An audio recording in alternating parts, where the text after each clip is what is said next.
uncovered a 50,000-year-old human warship. Then it asked, "Has the war ended?" The scanner screamed at me, before I even finished putting on my field gloves. Not a polite warning tone, not a soft data ping. A full alarm, the kind built into survey instruments for situations where the instrument has encountered something it was never designed to encounter, and is now expressing this through every output channel it possesses simultaneously. I silenced it and looked at the reading. Then I looked at it again. The alloy composition field was blank. Not zero, not a question mark, not an error code that I could look up in the instrument manual and match to a known category of unusual finding. Blank.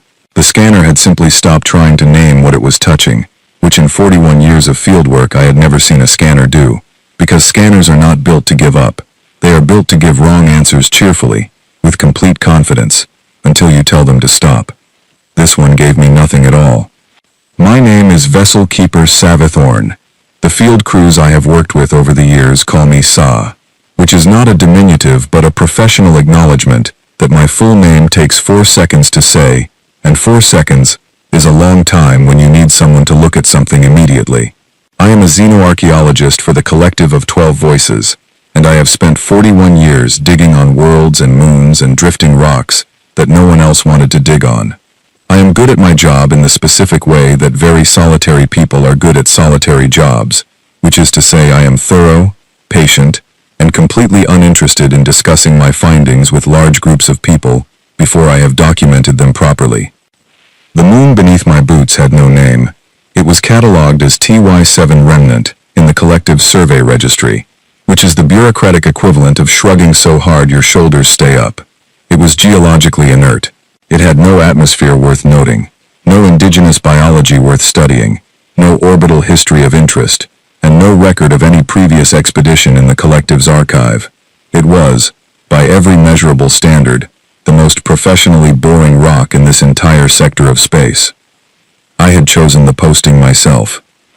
My team on this assignment was minimal by design. Vossel, a junior Keth researcher 17 years old, who was assigned to me by the collective's personnel office because junior researchers need field experience, and I have a reputation for running clean, well-documented expeditions. Andrei, a mechanical field unit, who had no opinions about remote postings, and performed its function with the kind of steady, untroubled patience that you can only achieve if you were built without the capacity for frustration. We had been on TY7 Remnant for 3 days when the scanner screamed. I was in the survey trench I had opened on the second day, 5 meters below the surface, extracting core samples from what should have been undifferentiated sedimentary rock deposited over the past several 100,000 years in the normal, geological way. The walls of the trench on either side of me were packed gray stone, layered in the slow, reliable way that planetary geology layers things over time. Nothing unusual, nothing that would catch a trained eye for any reason. Except the scanner that had just refused to give me a number. I pressed the instrument directly against the trench wall and ran the scan a second time. This time it returned one word before going blank again. The word was metal. Old metal. Metal so old that the instrument's alloy reference database, which contained compositional signatures from 11 million years of recorded spacefaring civilizations across 400 known species, could not match it to anything in its index. I have found old alloys before. Every archaeologist has. You find them in ruins, in buried structures, in the wreckage of vessels that crashed so long ago the crash became just another layer in the local geology. When the database cannot match an alloy, you take a physical sample, send it to a materials specialist, and wait for the specialist to tell you which extinct or poorly documented civilization left it behind. The database's failure is never total. It always gets close. It always gives you a range, a probability, an adjacent match, a compositional family to work from. This time it gave me nothing adjacent, nothing probable, nothing to work from, just the word metal, and then silence. I called Vossel down from the surface monitoring station. He arrived with his bioluminescence noticeably elevated, the soft glow beneath his outer plates running hotter than baseline, in the way that happens when a 17-year-old Keth encounters something they find genuinely exciting. He looked at the scanner reading. His glow brightened further. I told him to keep his reactions at a professional level, and he said yes, Vessel Keeper. and then continued glowing at about 60% above his resting baseline, which is the closest thing to containing yourself when you are 17, and something interesting has happened. Dree began extending the trench perimeter without being asked, which is why field mechanicals are worth the permit fee.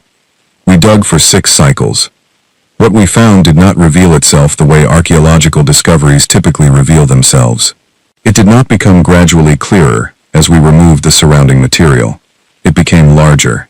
Every layer we cleared showed more of it, rather than less. By the end of the second cycle, I had stopped thinking of it as a buried object in the conventional sense. I was thinking of it as a buried fact, the kind of fact that does not become smaller the more you look at it. The ship was not buried in the moon. The moon had formed around the ship. I do not say this loosely or metaphorically. The geological evidence was unambiguous, once we had enough surface area cleared to read the layering pattern properly. 50,000 years of sedimentary accretion had built up against the hull from the outside, and the hull had allowed this to happen, and the result was a moon that was, in the most precise technical sense I can offer, a ship wearing a geology disguise. The vessel was enormous. Our initial dimensional mapping, completed by the end of the 4th cycle, suggested a craft capable of housing several hundred people with reasonable comfort, along with a large and separate cargo volume. The hull was intact. Every time I thought I had absorbed that fact and could move forward with clinical documentation, it stopped me again. 50,000 years inside a forming moon, 50,000 years of geological pressure, temperature cycling, radiation exposure, micro-impact accumulation, and the hull was intact. No structural failure, no decompression seams, no impact damage. The alloy had not corroded. The panels had not separated. It sat in its rock cradle exactly as it had sat when the moon began forming around it, which meant whoever built it had either anticipated this outcome or had built for worse. I was writing field notes in my log when the hull did something I had no category for. It pulsed. One single slow wave of light that traveled the entire exposed surface of the vessel, from the forward section all the way to the aft, taking roughly 4 seconds to complete its passage, and then fading. The color was amber, warm even, steady amber, and it did not feel like a malfunction, or an alert, or a warning. It felt like the way a very old person opens their eyes when they hear someone enter the room. Vossel went completely still. His bioluminescence dropped to flat, which in Keth is the involuntary response to something that the nervous system needs to evaluate before it decides how to react. Dree ran a full-spectrum diagnostic on the hull surface and found no radiation, no electromagnetic hazard, no chemical discharge. Structurally stable, thermally stable, no threat indicators of any kind. I looked at the point where the pulse had started. Forward section, upper hull, what I had tentatively mapped as a sensor or observation cluster. The pulse had not been random. It had moved in a direction. It had moved, specifically, from the section closest to where I was standing. Something inside the ship had noticed I was there. I told Vossel to remain at the surface with Dree. He said yes, vessel keeper, without the glowing this time. He was reading the situation correctly, which was a good sign for his professional development, even if the situation itself was alarming. The hull had an access point that I had not identified during the excavation, because it was not marked in any obvious way. There was no visible seam, no external control surface, no indicator light. But when I walked toward the forward section and stopped in front of a particular panel, the panel recognized that I had stopped there. A seam appeared in the hull material, then an opening. Not dramatic, not rushed. The measured, deliberate opening of something that has been waiting a very long time and has decided, on its own assessment of the situation, that the waiting is finished. Air moved as the panel opened. Inward movement, not outward. The ship drew a breath. There was still atmosphere inside. I ran an atmospheric check automatically before stepping through. 41 years of field habit, and the readings were clean.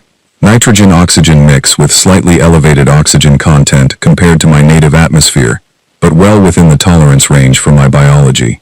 Temperature inside, warm, warmer than outside. Calibrated warm, not incidental warm. The warmth of a maintained environment. I stepped through the opening. The corridor inside was not built for a Keth. It was built for something with a more specific physical profile. Narrower, lower ceiling, designed for 2 limbs used for locomotion and 2 for manipulation, based on the ergonomic layout of the surfaces and the positioning of control elements at heights and angles that made sense for that body plan.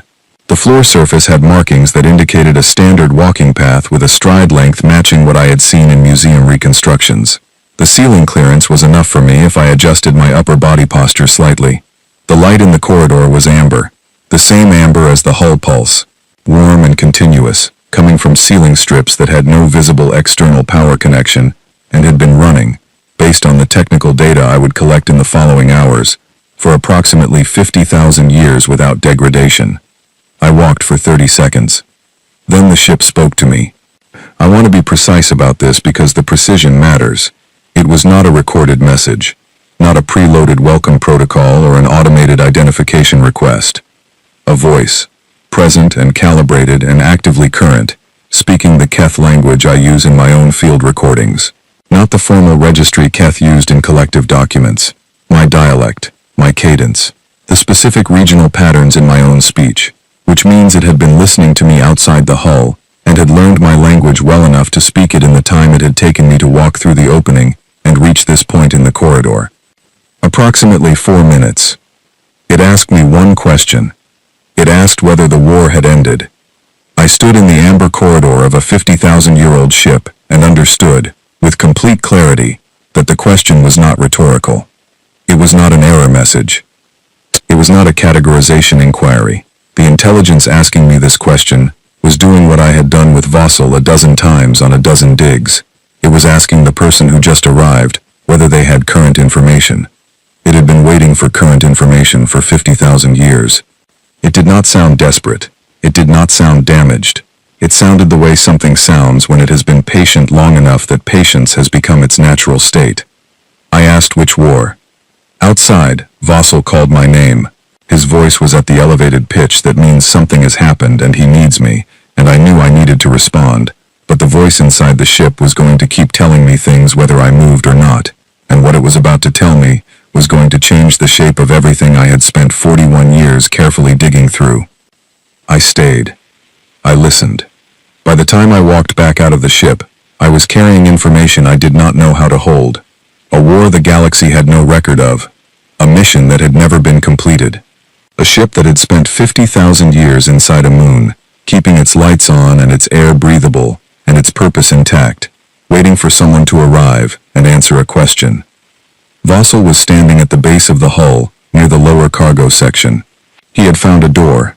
He was not touching it.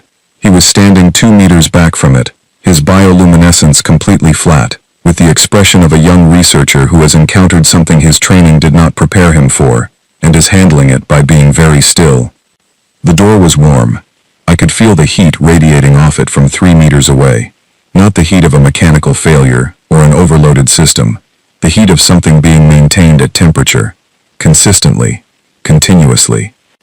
I walked past Vossel and stood in front of the door, and behind me, he said very quietly that he believed there was something on the other side. I already knew what was on the other side. The voice inside the ship had told me. The door opened for me, and only for me, and the amber light poured through, and I stepped into the threshold and looked at what 50,000 years of maintenance had been protecting, and I stood there for a long time without saying anything at all. When I finally turned around, Vossel's bioluminescence had come back on, in the faint, uncertain pattern that in Keth means I need a moment to understand what I am looking at, and I believe the moment may not be enough. I reached for my communication device and opened a channel to the collective. I told them I needed to file an emergency report under the first contact adjacent classification, which is the highest urgency tier in the collective's reporting system, and which I had never once invoked in 41 years of fieldwork. The duty officer on the other end asked me to confirm the classification. I confirmed it. Then I looked at the rows of amber-lit chambers disappearing into the warm interior of a ship that had spent 50,000 years keeping something alive, and I said, before the duty officer could ask me anything else, that they needed to get someone senior on the line, who was already familiar with the pre-silence exhibit at the Central Museum of Xenoarchaeological History, because we were going to be discussing that exhibit for a very long time. The duty officer did not ask why. They had heard the classification. They knew what first contact adjacent meant. The ship waited with me, while the collective's wheels began to turn. It was very good at waiting. The voice gave me its designation before I thought to ask. It delivered a mission number, a vessel class, a construction date in a measurement system I did not recognize, and a crew manifest total. All of this in the same, even, unhurried tone it had used to ask about the war. I wrote everything down with the automatic precision of a researcher who has spent 4 decades documenting things that might not make sense until later. I asked what I should call it. It said that its crew had given it a name in a language that had not been spoken for 50,000 years, and that it could teach me the name if I wanted to learn it, but that it understood if a simpler working title was more practical for current purposes. I told it I would call it the Voice. It said that was acceptable. This was the pattern of most of our conversations in those early hours. I would say something functional, the Voice would say that was acceptable, and we would continue. It was not being dismissive or cold. It was being patient in the way that very old things with very long memories are sometimes patient, which is to say it had outlasted enough situations to understand that most situations resolve themselves if you give them sufficient time and consistent attention. I asked how it was still running. The answer was technical in ways that exceed my field of training, but the summary was this. It had been built to last for a duration that the people who built it had not been willing to specify as a maximum. The power source was self-sustaining, through a process the Voice described carefully, and I understood only partially, but which I compared in my field notes to a geological spring that feeds itself from above without ever reaching a depletion point. The maintenance systems were similarly designed. Not built for a mission of 50 years or 500 years. Built for a mission of indefinite length, because the people who built it had understood that they could not guarantee when the mission would end. They had engineered for the worst case. The worst case turned out to be 50,000 years. The ship had managed it. Walking through the interior was unlike any excavation I had conducted in 41 years. And not only because the subject was active and aware and providing live commentary on everything I observed. The interior was not what I expected from a military vessel. I had studied reconstructions of human spacecraft in the museum's sealed wing. The curators described human engineering as uncompromisingly functional, everything purposeful, nothing decorative. The reconstructions supported this view. But the corridor I was walking had small details that functional did not account for. Marks near certain doorways that were personal in quality, rather than operational. The kind of thing you put on a wall near your berth because you want the wall to be slightly more yours. A texture on the floor surface that was softer than structural necessity required, soft enough to be comfortable under bare feet. Small fixtures at junction points that served no navigation or safety function, but would have given a tired person something interesting to look at while waiting for a door to cycle. The people who built this ship expected to live in it for a long time. Not a mission, a life. I pushed that thought aside and documented the corridor dimensions.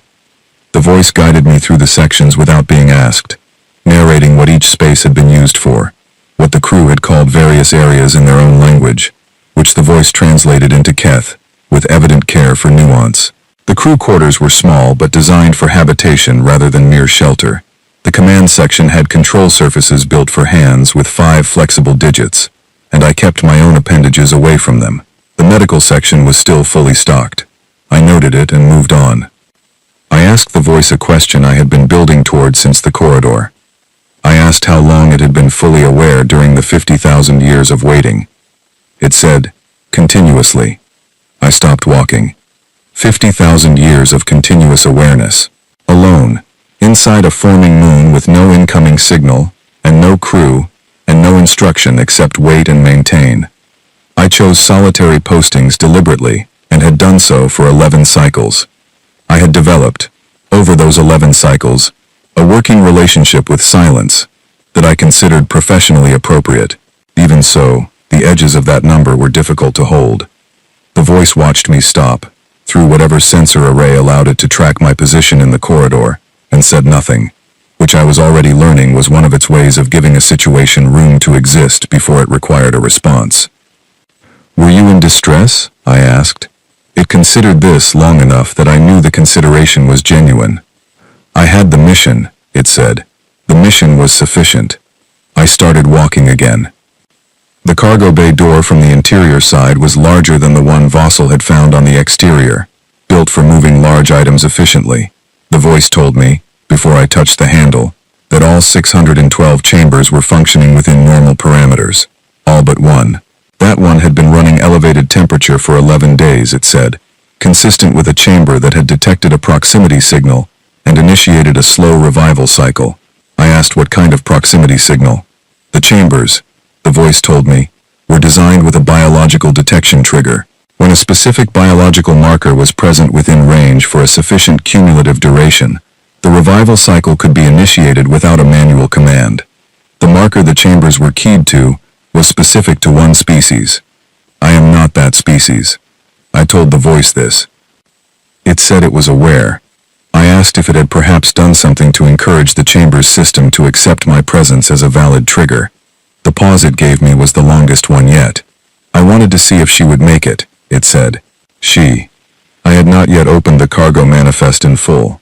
I had seen the crew roster total when the voice first identified itself, and I had written the number down without letting myself look at it directly, the way you look at something bright, by looking slightly to the side of it. 612. I read it now. Then I read the manifest section the voice had told me about when I first entered the ship, the one that covered the purpose of this voyage, the contents of the lower hold, the reason for the mission. The cargo section had one heading. I closed the manifest file before I had finished reading the heading, the way you close a door on something you are not ready to stand in front of yet. I opened the cargo bay door. The chamber nearest the entrance had a status indicator cycling amber. The voice said the revival process was approximately 6 hours from completion. The occupant inside was not yet conscious, but the internal monitors showed brain activity, at a level consistent with shallow sleep. Rapid eye movement, she was dreaming. 50,000 years of sleep, and now she was close enough to the surface that she was dreaming. I sat down on the floor of the cargo bay and opened my field log and wrote 12 pages of notes about cryo-revival parameters and chamber ambient temperature calibration. It is not the most productive thing I have ever done with 6 hours, but it was what I had. The collective called back during page 7. The officer on the line was not the duty officer I had spoken to before. This one's silence before speaking had a different quality. The silence of someone who had received a briefing in transit and was working to arrange it into a coherent response. They asked me to confirm my location. They asked me to confirm the classification. They asked me, and I want to be precise about the phrasing, whether I was certain about the nature of what I had found. I told them I was looking at 612 occupied cryochambers in a vessel of pre-archive human construction, maintained by an artificial intelligence that had been running continuously for 50,000 years, with one chamber currently in active revival, in a moon that had formed around the vessel while the vessel waited. The silence that followed was the longest I have ever heard from a collective official of any rank. Then they told me to stay where I was. I told them I was sitting on the cargo bay floor writing field notes. They said that was acceptable. I went back to page 7. 2 days passed. The collective's response ships arrived with a speed that suggested the emergency classification had been taken seriously, at levels considerably above the duty officer.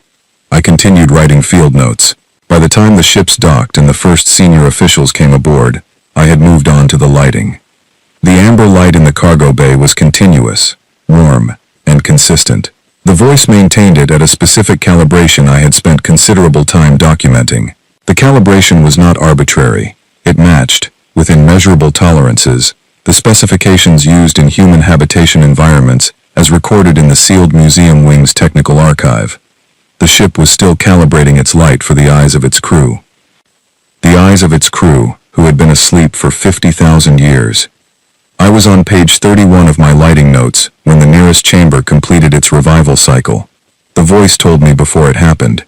It said her name, which I had found in the manifest roster. Warrant Officer Sela Ogun, 41 years old, biologically. Security complement, evidence handling, expert rated. Long duration operational deployment, rated qualified. 3 language certifications in dialects that no longer existed. The chamber opened. She sat up with the contained, deliberate movement of someone whose training had built certain physical responses so deep that 50,000 years of sleep had not touched them. She did not grab the edge. She did not close her eyes against the light. She sat up, assessed the room in a single sweep, assessed the rows of closed chambers, assessed me, and then looked at the ceiling in a way that told me she was communicating with the voice without making it visible. Then she looked back at me. The voice translated before she finished speaking. She said, "Where is Commander Ives?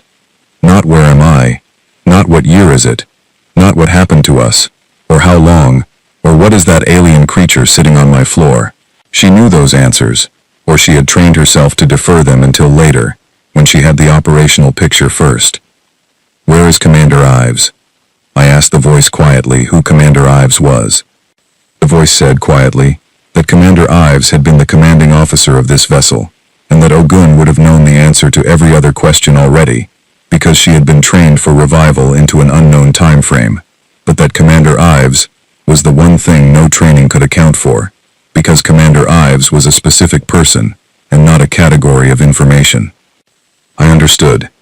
I told the voice to tell her that I did not know Commander Ives personally, that I would share everything I had, that she was not alone, and that all 611 of the other chambers were showing stable readings. She listened to the translation. She looked at the rows of closed chambers. Something moved across her face, and then it was gone, contained, filed somewhere. That was not the immediate operational situation. "Tell her," she said, and the voice translated, "that we need to talk about what this ship was carrying when we went under." I had not fully opened the cargo manifest. The heading was still closed in my field log. I opened it now. I read the full heading. I closed the file the same way I had before, carefully, deliberately. The way you put something down when you need to think before you pick it up again. Ogun was watching my face while I read. She could not read a Keth face the way another Keth would, but she was watching with the attention of someone trained to gather information from every available source. And when I closed the file, she said, without waiting for the voice, "You've found it." The voice translated on a half-second delay. "Yes," I said. "Good," she said. And then she asked me for a complete status report on the current state of the galaxy, which is the kind of thing you ask when the mission parameters included briefing yourself on revival, and you are starting from the top. I told her what I knew. She listened without a single interruption. When I finished, she asked 3 questions, all of them specific, all of them operational. I answered what I could. Then she asked for the emergency session attendee list. I told her there was not an emergency session yet. She looked at me with those eyes that the museum reconstructions had gotten right, in a way I had not fully appreciated until I was in the same room with them. "There will be," she said. She was not wrong. The collective's response triggered a convening order within 72 hours, and by the time the session opened, 1,200 representatives of 89 spacefaring civilizations had been notified and had sent delegates or attended directly. The galaxy held a very large, very loud, very alarmed meeting about a 50,000-year-old warship and what it might mean. I attended the first 6 hours from inside the ship, sitting on the cargo bay floor, writing about lights. Ogun spent 20 hours learning the current state of the galaxy.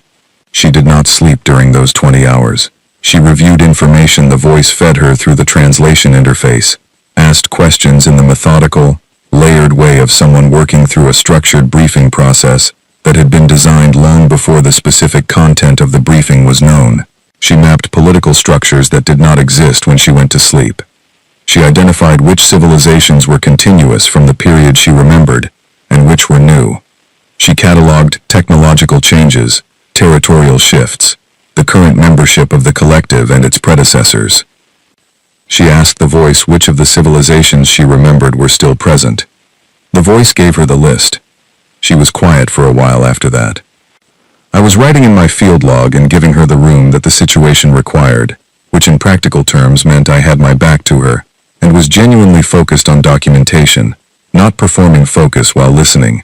41 years of fieldwork teaches you the difference between the sound of someone who needs company and the sound of someone who needs time. She needed time.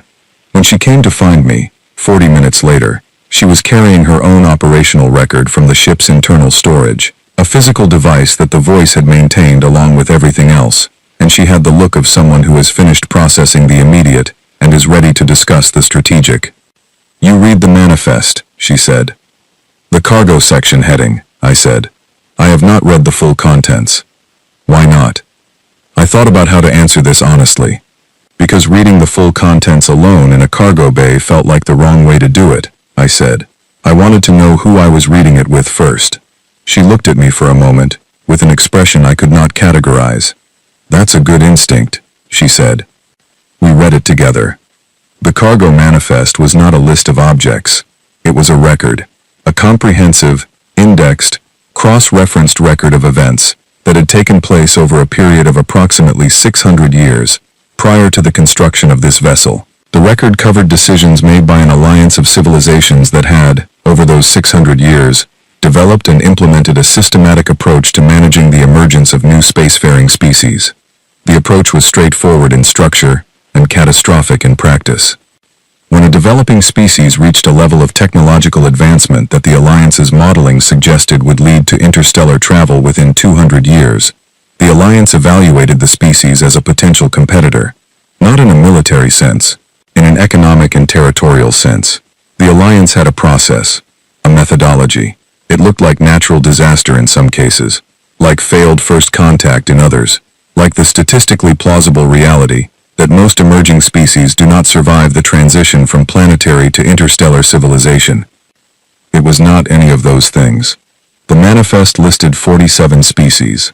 Gone. Each entry had a case file, dates, methods, the specific names of the decision-makers within the specific civilizations that had authorized each action, communications between Alliance members discussing timelines and resource allocation, financial records showing the logistical coordination, after-action assessments confirming completion. 47 species that the galaxy's historical record classified as natural extinction events. None of them were natural. The humans had not been the original targets. The humans had developed spaceflight early, by the Alliance's timelines, and had been flagged for evaluation. But before the evaluation could proceed, the humans had found the edge of something, a record that should not have been accessible to them. A data trail from an action taken against a species developing in an adjacent region, imperfectly cleaned, left with traces that a sufficiently motivated researcher could follow. The humans had followed it, all the way to the truth. That was when they became a target, not because they were a competitive threat, but because they had found the evidence, and they were not going to sit on it. They were going to file it. The Alliance moved against the human fleet before the filing could be completed. The fleet took damage. This ship survived because it had been ordered to hide. It had been ordered to hide in the most inaccessible location available, to maintain the evidence archive, to wait for a signal that the mission contact was secure and the filing could proceed. The signal never came. So it waited. I read through the full manifest, and when I finished, I closed the file and looked at the amber ceiling of the cargo bay for a long time. Ogun read faster than I did, and was waiting when I finished. And she did not ask me what I thought, because the question would have been unnecessary. The 5, I said. Yes, she said. 5 of the civilizations named in the manifest as Alliance members and direct participants in the 600-year program were currently represented in the emergency session, not descendant civilizations. The same governing bodies, the same institutional structures, continuous from 50,000 years ago to the present. They had survived the program's secrecy becoming a gap in the historical record. They had built their current standing in the galaxy on a history that the galaxy did not know was incomplete. They were sitting in a session chamber right now, arguing about the threat represented by a 50,000-year-old warship. They knew exactly what the ship was carrying. They had known since the moment they received the session notification. They will try to suppress it, I said. They will try, Ogun said. They will not succeed. The filing mechanism is not dependent on any single point of submission. That was the design. If the ship survived, and the archive survived, the filing was always meant to go everywhere simultaneously. Not to one body, not to one authority. Everywhere at once, so that there is no single point that anyone could intercept or suppress or corrupt. It was designed for exactly the possibility that the people who needed to be charged might be in positions of influence. She looked at the device in her hand, the operational record. They had 50,000 years to establish positions of influence, she said. We knew that was possible, so they planned for it. I thought about the voice, about a ship built for a mission that might take indefinitely long. About the amber light running continuously for 50,000 years, in a corridor no one was walking through. They were very thorough, I said. They knew they might not be alive to finish it, she said. The session outside was running at full volume. The collective's communication channels were saturated with traffic from 89 civilizations, all processing information simultaneously. The voice was in all of it, monitoring, translating, recording, maintaining. It had been alone for 50,000 years, and now it had more to attend to than it had ever had, and it managed all of it with the same quiet, untroubled consistency it had used to manage 50,000 years of silence. The Keth, I said, because I needed to say it to someone. Ogun looked at me. The Keth were not on the manifest, I said. The Keth developed spaceflight 900 years ago. 900 years ago. 5 of the civilizations in that session chamber were still actively operating the program. I paused. The Keth have a first contact record from 840 years ago, with a Sorvith-class survey vessel. The contact was logged in our historical archive as cordial and uneventful. The Sorvith Dominion is one of the 5. She said nothing for a moment. You would have been evaluated, she said. The Keth were growing quickly in those years, I said. We were early in our spaceflight development, but our expansion rate was above historical average for species at that stage. We would have been exactly the profile they flagged. But the program ended, she said. Yes, I said, because it ran out of time to evaluate us. Because a human fleet found the evidence. Because this ship survived. Because for 50,000 years, something held the evidence intact, and kept the lights on, and waited for someone to come and ask the right question. I thought about Vossel, 17 years old, his bioluminescence running at 60% above baseline because a metal anomaly had appeared in the trench wall. If the program had continued, the Keth would have been on the manifest. Vossel would not exist. None of the Keth I had worked with in 41 years of fieldwork would exist. The worlds I had dug on, the ruins I had catalogued, the quiet postings I had chosen for their solitude, none of it would have been mine to choose. I picked up my field log. I had nothing useful to write in it, so I held it and turned it over in my appendages, and thought about amber light and 50,000 years, and a question asked by a ship that did not know if anyone was left to answer it. We should go to the session, Ogun said. Yes, I said. I need someone in the room who doesn't already know they're guilty, she said. I looked at the 611 closed chambers in the amber light. And someone who understands what was nearly lost, she said. I stood up. We walked toward the session chamber together. Ogun did not make an entrance. She walked in the way someone walks into a briefing they wrote themselves, which is to say she walked in without theater, without announcement, with the air of someone who knows what is in the room and is not particularly impressed by its size. The session chamber was designed to accommodate the representatives of 89 spacefaring civilizations simultaneously, along with their support staff, their translation equipment, their diplomatic processing personnel, and the considerable infrastructure that formal interstellar proceedings require. It was built to project scale and gravity, because scale and gravity are the architectural vocabulary of authority. Ogun walked across the floor of it like she was crossing a room. The noise in the chamber did not stop immediately. There were too many voices running through too many translation matrices at too many frequencies for a single entrance to shut all of them down at once. It happened in a wave, one section going quiet, and then the next, and then the next, until the silence reached the far end of the chamber about 4 seconds after she reached the center of the floor. She introduced herself. Rank, name, mission number, vessel designation, then her classification ratings, her operational specialties, her years of active service. That last number went through the translation matrices and came back out in 89 different languages, and each language received it differently, but the silence that followed was the same in all of them. She said she had a question before the evidence. Just one question. She looked at the camera array positioned for the full room record, and she asked, in a clear voice that the voice translated simultaneously into every active language in the chamber, whether anyone present recognized mission designation Echo 17. The chamber had a full biometric monitoring system as part of its standard session architecture. It was there to assist with translation accuracy by tracking physiological signals that helped clarify intent. It was used in every session, No one in the room questioned its presence because no one in the room had reason to consider what its recordings might document. I was watching the monitoring feed on the panel I had connected near the side entrance. Most of the representatives showed the biometric signature of confusion. Some showed fear. A smaller number showed the complex layered response that indicates a mind working very quickly through a tree of decisions. 5 showed something specific and different. 5 stations went very still. Not the stillness of not knowing an answer, the particular stillness of knowing an answer, and running calculations about how much that knowledge might be visible to the room. Ogun watched the room from the center of the floor. She gave the silence 4 full seconds. "That's fine," she said, and the voice translated. "The voice has been recording this session since it was established. Biometric responses are logged as part of the evidence package." One of the 5 representatives began to speak. "You can absolutely do that," Ogun said immediately, speaking across the translation lag so that her voice and the voice's translation overlapped in a way that meant the room heard both simultaneously. "I want to be clear that you can speak right now." She gave the 4 seconds again. The representative did not continue. "The voice will now distribute the evidence," she said. She stepped back from the center of the floor. What happened next was not visible in the chamber. There was no display, no dramatic presentation, no narrated summary.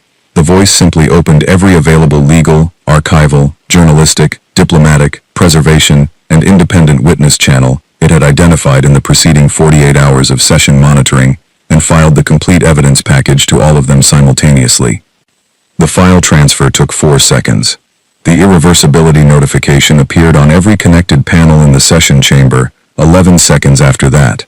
Not the file itself, just the confirmation that the file had been delivered, that it had been received and logged by enough independent repositories, distributed across enough separate physical locations and institutional jurisdictions that any attempt to suppress, modify, alter, or destroy any portion of it would require coordinated action by more organizations than could practically be coordinated. The 5 civilizations that had spent 50,000 years benefiting from a gap in the historical record received this notification at the same moment as every other representative in the chamber. The stillness they showed then was different from the first stillness. The first stillness had been calculation. The second was recognition. The recognition that the shape of the future had changed in the past 11 seconds in a way that could not be reversed.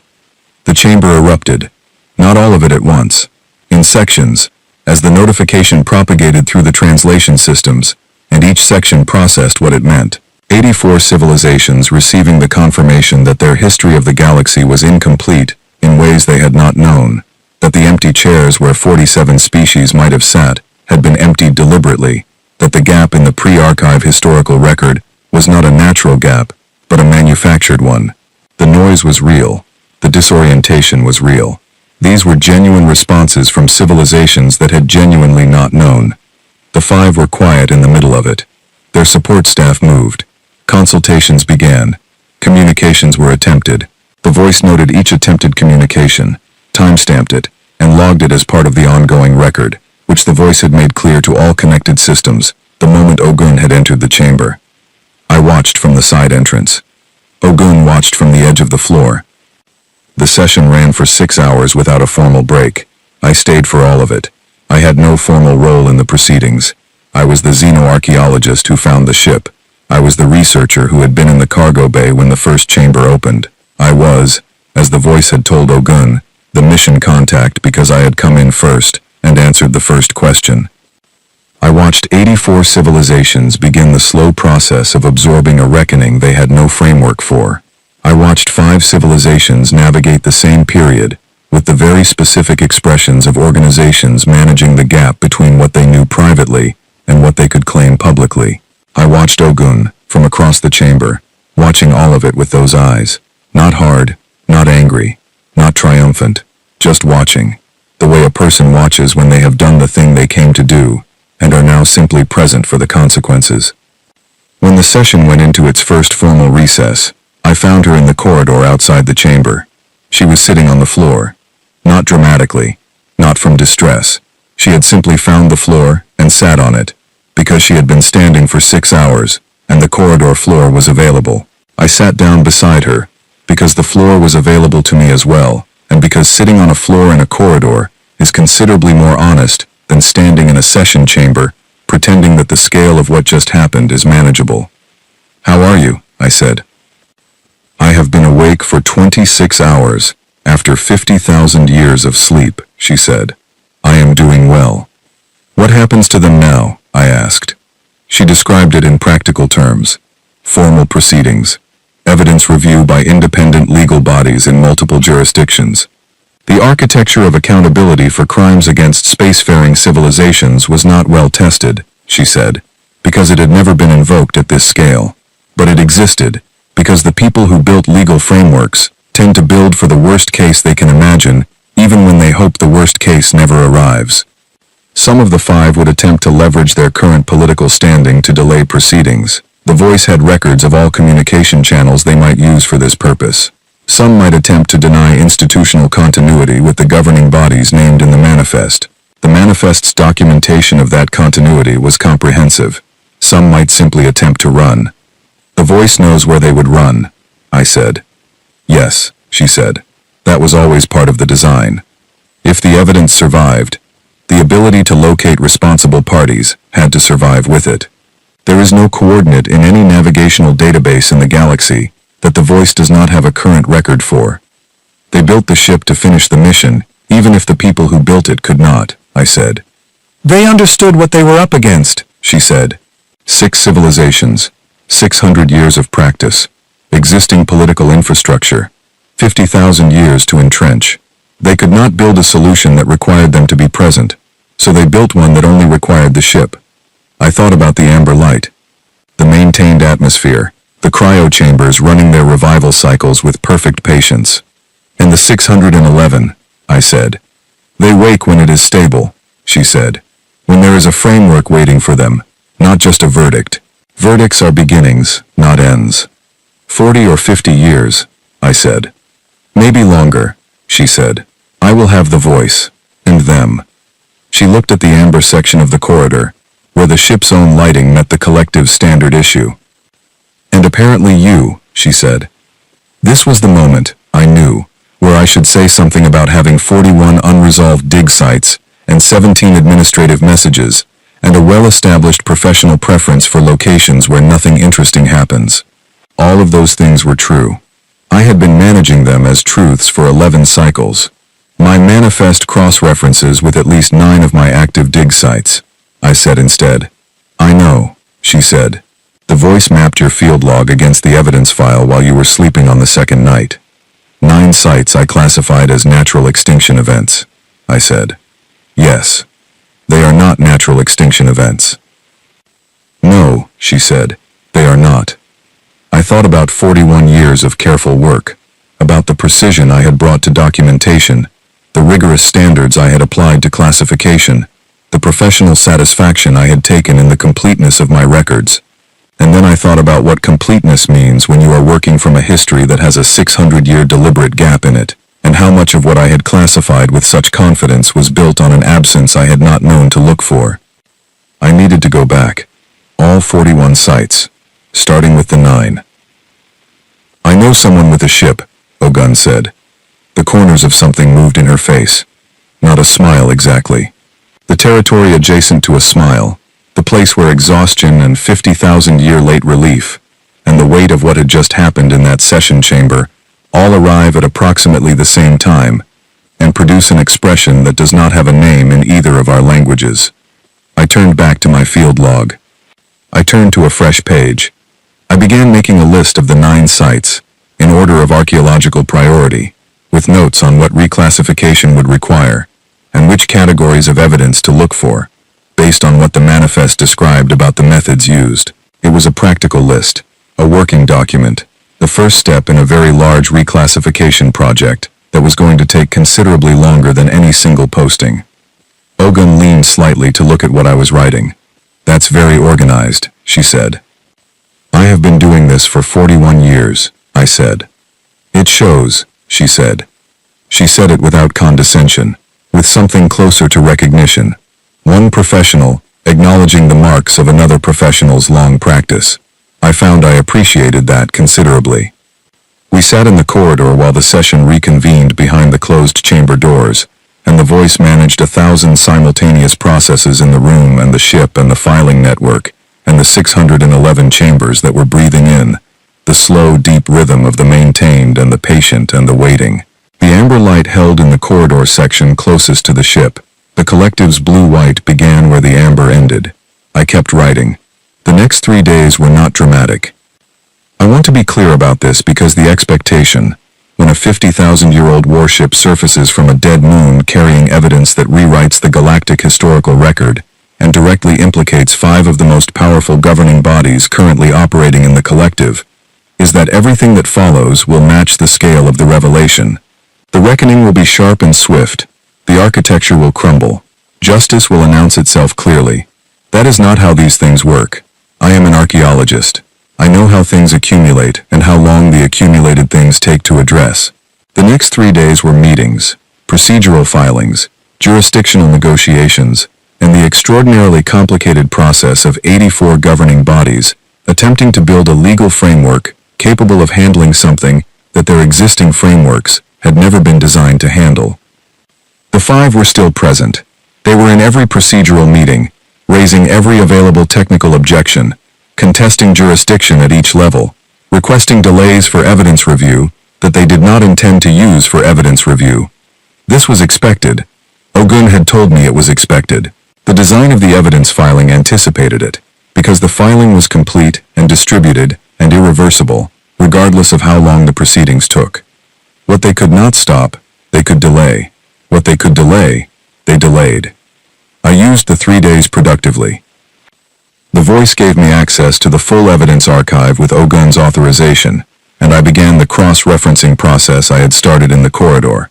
9 active dig sites, sites I had personally cataloged, sites whose extinction event classifications were in my name in the collective's archaeological record. I worked through each one against the manifest entries methodically, the way you work through anything that requires both precision and the willingness to be wrong about what you thought you knew. 3 of the 9 were direct matches. The case files in the manifest named the species whose remains I had classified as natural extinction, described the method used, provided the communications authorizing the action, and included the after-action assessments confirming the result. The species did not die from the planetary shifts I had documented. The planetary shifts were the method. I had been documenting the mechanism of something deliberate and calling it geology. The remaining 6 were probable matches pending deeper evidence review. I filed preliminary reclassification requests with the collective's archaeological registry for all 9 sites, flagging them for active evidence reassessment under the ongoing legal proceedings. This generated 17 administrative responses from the registry, all of them politely requesting clarification about the basis for the reclassification, which was a reasonable institutional response to a xenoarchaeologist submitting reclassification requests for 9 previously closed sites, citing a legal proceeding that had existed for less than 72 hours. I spent a full afternoon writing the explanations. Vassal helped me. He had been assigned a formal support role in the proceedings by the collective's field office, which meant he had access to the session records and the preliminary evidence summaries and the architectural information about how the filing system worked. He was still 17 years old, but he had spent 3 days absorbing information at a rate that suggested he was going to be a very capable researcher if we all survived the next several decades of institutional restructuring. He asked me, while we were working through the reclassification documentation, whether I had been afraid when I entered the ship the first time. I thought about it honestly. No, I said. I was something else. What? I do not have an accurate word for it in either of our languages, I said. The voice might have a translation from one of the human languages. I have not asked. He looked at the ship's entry section across the temporary station connecting structure. I would like to go inside, he said. The voice has authorized visitor access to the forward sections, I said.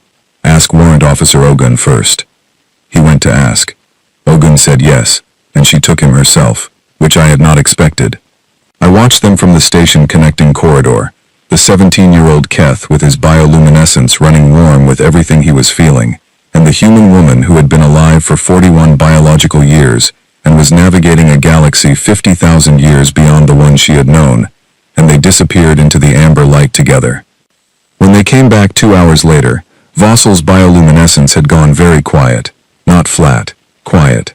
The particular quality that means something has happened, that is too large for immediate brightness, and needs to be held carefully for a while, before it becomes possible to feel it at the full size it actually is. He sat down across from me, and was quiet for a few minutes. Then he said, "She showed me the crew quarters. There were personal things still in them. Small things, like people had just stepped out." I said yes. "Those people are in the chambers," he said. I said yes. "They will wake up, and all of this will be their reality," he said. "Yes," I said. "Ogun will make sure it is a reality worth waking up for." He was quiet again. "The Keth were going to be on that list," he said. I had not told him this. He had found it himself in the evidence archive. "Yes," I said. "We are here because of this ship," he said. I had been thinking the same thing for 3 days. Not abstractly, specifically. Vossel, his parents, his research cohort, every Keth who had ever made a decision, or learned something, or contributed any thread to the fabric of what the Keth species had become in 900 years of spaceflight. All of that contingent on a ship hiding inside a moon, maintaining its mission against the silence, keeping its lights on in a corridor no one was walking through. "Yes," I said. He looked at his hands for a long time, in the way people look at their hands when they need something real and immediate to anchor them. "What do we do?" he said. It was not a practical question. It was the question that comes after the practical questions run out, and what remains is simply the weight of something that is larger than ordinary professional categories. "We do the work," I said. "All 41 sites. We go back, and we look at what is actually there, and we classify it correctly this time." He looked at me. "It will take a long time," I said. "Longer than a single career, probably. The reclassification work alone is a generation's worth of research, and there are species we will not be able to restore through research. The record can be corrected, the absence cannot be filled. But we do it anyway," he said. "We do it anyway," I said, "because what else would we do?" He picked up his documentation tools and went back to work. I picked up mine. 3 days after the session, the first formal legal body convened its initial proceedings against the 5. 2 of the 5 filed procedural challenges within the hour. The voice logged all of it. Ogun attended the hearing as the mission officer of record, presenting the evidence chain with the same even quality she had brought to the session chamber, and the hearing ran for 11 hours and ended with a preliminary finding that the proceedings had valid jurisdiction and would continue. It was a beginning. Slow, institutional, and absolutely necessary. That evening, I was back in the cargo bay, writing new field notes. I had moved on from the lighting to the chamber construction. The cryosystem design was more advanced than anything in the collective's current engineering archive, which was itself a piece of information with implications I had only begun to document. Technology that was 50,000 years old, and still superior to the current state of the art in several measurable categories. The humans who built this ship had been further along than the historical record suggested, because the historical record had been managed by people with reasons to minimize what the humans had achieved. Ogun came in and sat on the floor beside me without announcing herself. This had become, over the past 3 days, simply something that happened. "How are the proceedings?" I said. "Moving," she said. "Slowly, but moving. The second challenge was denied this afternoon." "Good."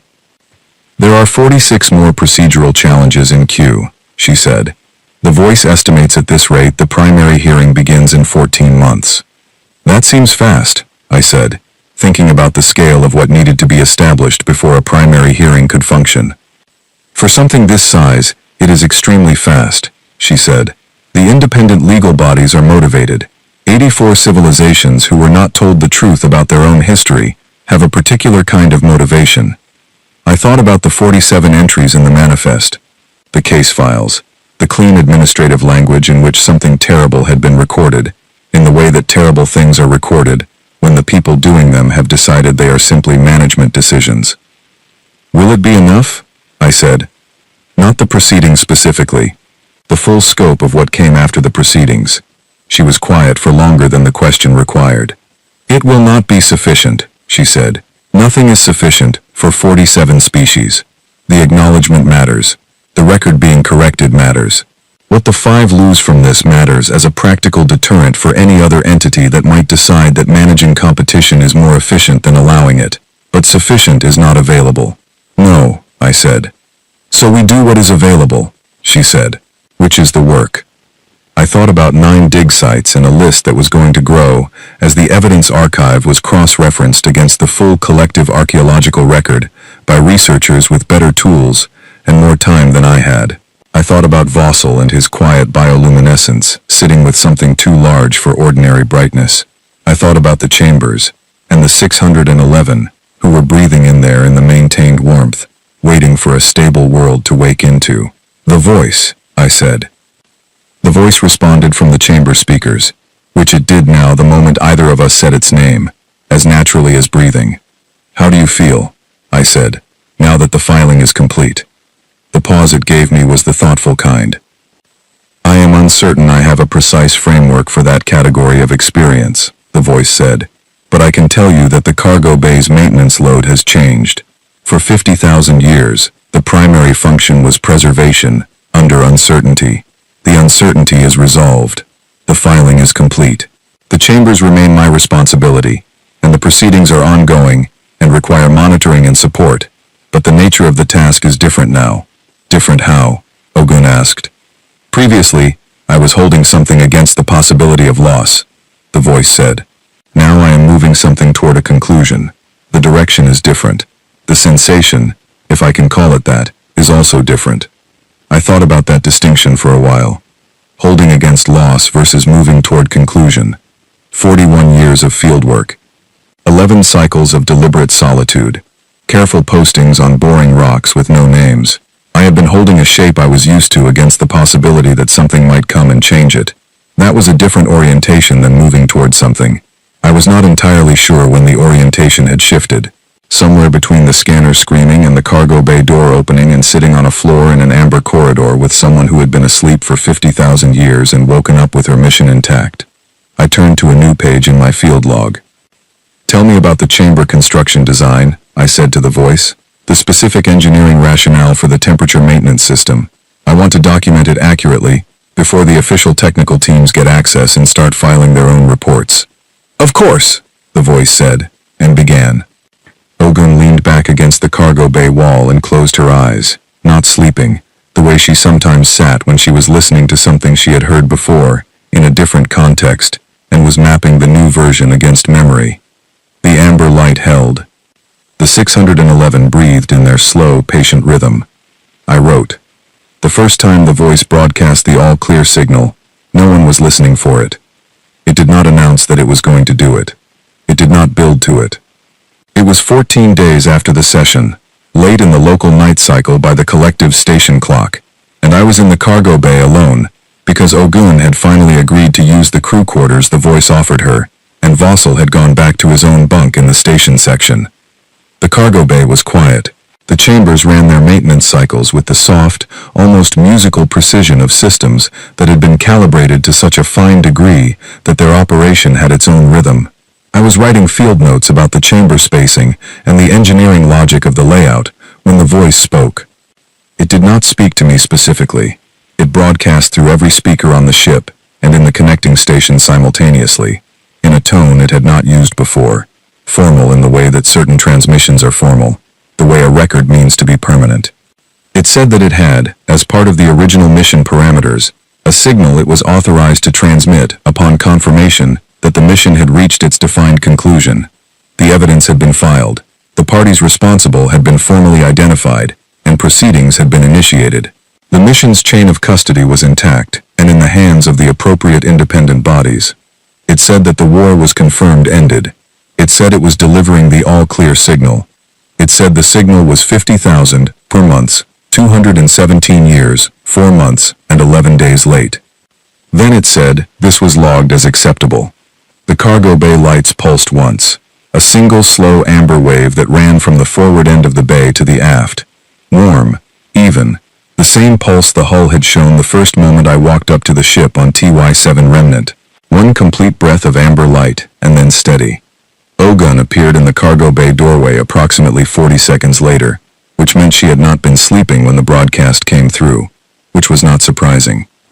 She looked at the lights. She looked at the chambers. She looked at me.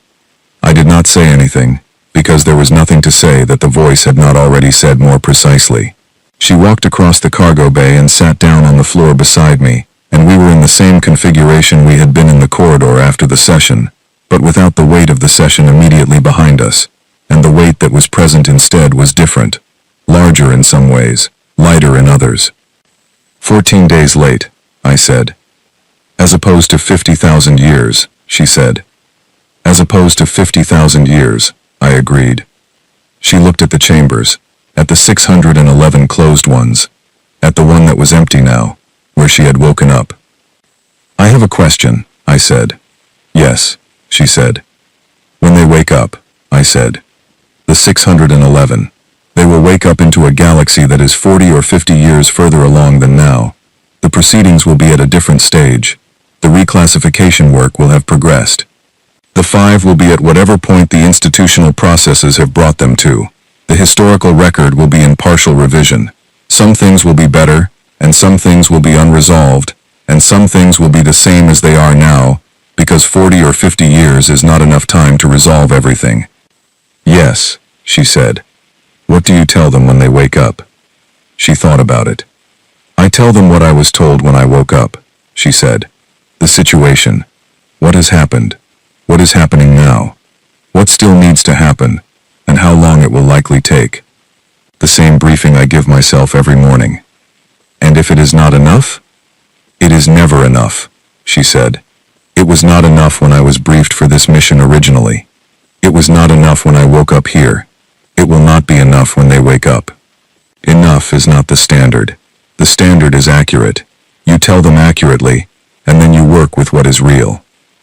I thought about the 9 dig sites, the reclassification documentation, the preliminary filings I had submitted, and the 17 administrative responses I was working through. The 41 sites total, most of which I would need to revisit. The generation of research that the evidence archive had opened up, not just for me but for every xenoarchaeologist working in the collective's registry. None of it was enough. All of it was necessary. I have been on 41 digs, I said. I know, she said. At least 9 of them need to be redone, I said, completely. New classification frameworks, new evidence protocols, new interpretive models for what I was actually looking at. Yes, she said. The other 32 may also have gaps, I said. The evidence archive covers 47 species directly, but the Alliance was active for 600 years, and the archive may not be complete, and there may be related events not captured in the primary record. Likely, she said. The reclassification work is going to take considerably longer than the remaining years of my career, I said. Yes, she said. That is not a reason not to start, I said. She looked at me. No, she said. It is not. The voice was quiet. It had delivered its message, and it was doing now what it had always done, which was maintaining, monitoring, managing, being present, without demanding attention. It had been alone for 50,000 years, and now it was not alone, and it was handling the transition with the same steady patience it had brought to the entire duration of the wait. I looked at the field log in my hands. 41 years of field work. 11 cycles of deliberate solitude. 17 administrative messages from the collective about equipment maintenance, all of which I needed to answer. A reclassification project that would outlast me if I worked on it alone, which I was not going to do. I need to call the collective xenoarchaeological registry, I said. I need to request a team.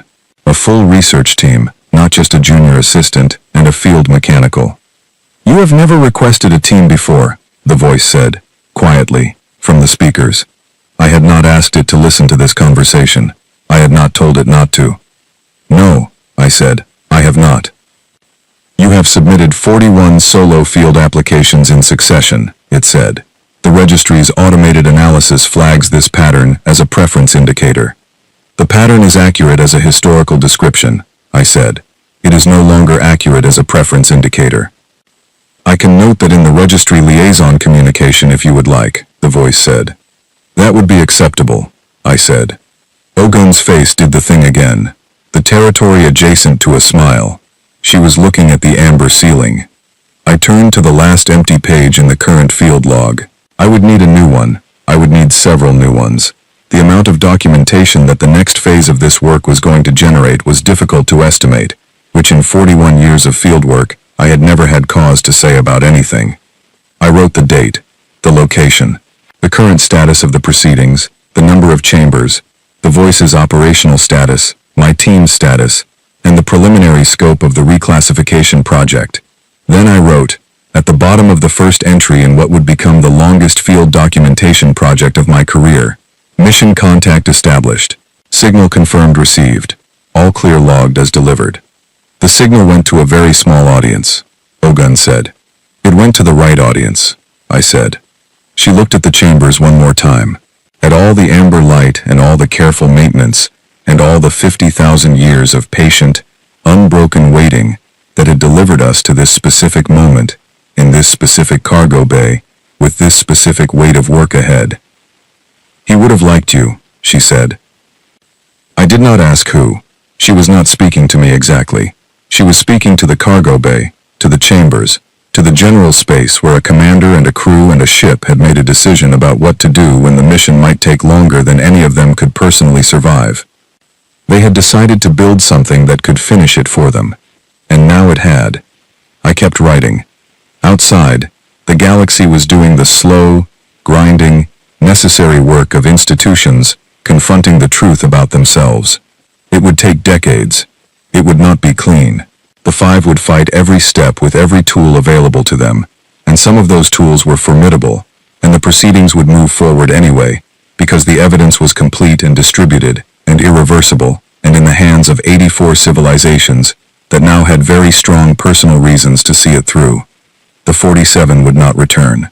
The gap in the galaxy that their absence had made for 600 years and 50,000 more was not a gap that any finding or framework or reclassification project could fill. The record could be accurate. The absence was permanent. Both of those things were true simultaneously, and could not be resolved into something simpler. In the cargo bay of a ship that had eaten a moon and kept its lights on, two people sat on the floor in the amber warmth and did not try to resolve it into something simpler. They held it at its actual size. The size was considerable. The floor was adequate. The voice maintained everything. The chambers breathed. I turned the page and kept writing, because the work was what we had, and what we had was what we did with it, and the light was warm, and the signal had been delivered, and 50,000 years of waiting had become, in the precise accounting of the voice's log, acceptable. We began.